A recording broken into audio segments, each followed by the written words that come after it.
জান্নাতীদের সবচেয়ে বড় নেয়ামত হবে এইটা।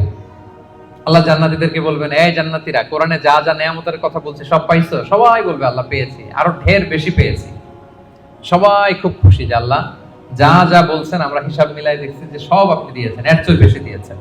একজন হাত তুলে বলবে আল্লাহ পাই নাই, একটা জিনিস পাই নাই। আল্লাহ বলবে, ঘটনা কি সবাই? কারো কোনো কমপ্লেন নাই, তোমার আবার কি কমপ্লেন? তুমি পাও নাই বলতে কি পাও নাই? বলতেছে আল্লাহ আসলটাই তো পাই নাই। আসলটা মানে বলে যে আপনারাই তো পাই নাই। আপনার হেজাব থেকে আমরা কথা শুনতেছি, মানে পর্দার অন্তরালে, কিন্তু আপনাকে তো দেখি নাই। আপনার যে নূর, আপনার নূরের যে সৌন্দর্য, আপনার নিজের সত্তাকে যে আপনি গোপন করে রেখেছিলেন, ওই সত্তাকে তো আমরা এখনো উইটনেস করতে পারি নাই। এটা তো বাকি। আল্লাহ বলবেন, হ্যাঁ এইটা বাকি, এটা আমি খুব জাঁকজমক ভাবে তোমাদেরকে দেখাবো। বিশাল জান্নাতের কনফারেন্স হলে সামনে নবীরা বসবেন, সিদ্দিক, শুহাদা, সালেহ সবাইরা বসবেন, আমরা ইমানদাররা বসার সুযোগ পাবো সেদিন। এরপর আল্লাহ তাআলার যে পর্দা, নূরের পর্দা, এই পর্দাকে আল্লাহ উন্মোচিত করবেন জান্নাতবাসীদের জন্য। আল্লাহু আকবার। কিসের পর্দা? নূর মানে কি?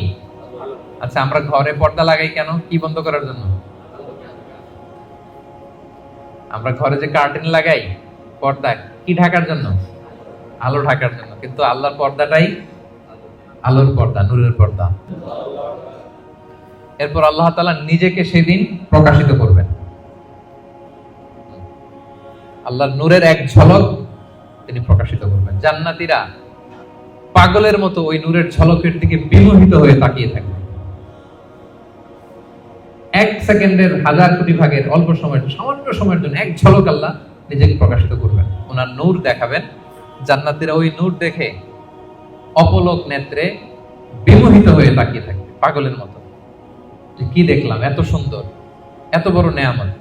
কিন্তু সামনে কিন্তু আর নাই, ওই নূরের ঝলকানি কিন্তু আর নাই। এক ঝলক ওটা দেখেই এভাবে সব কোটি কোটি বছর কেটে যাবে। আল্লাহু আকবার।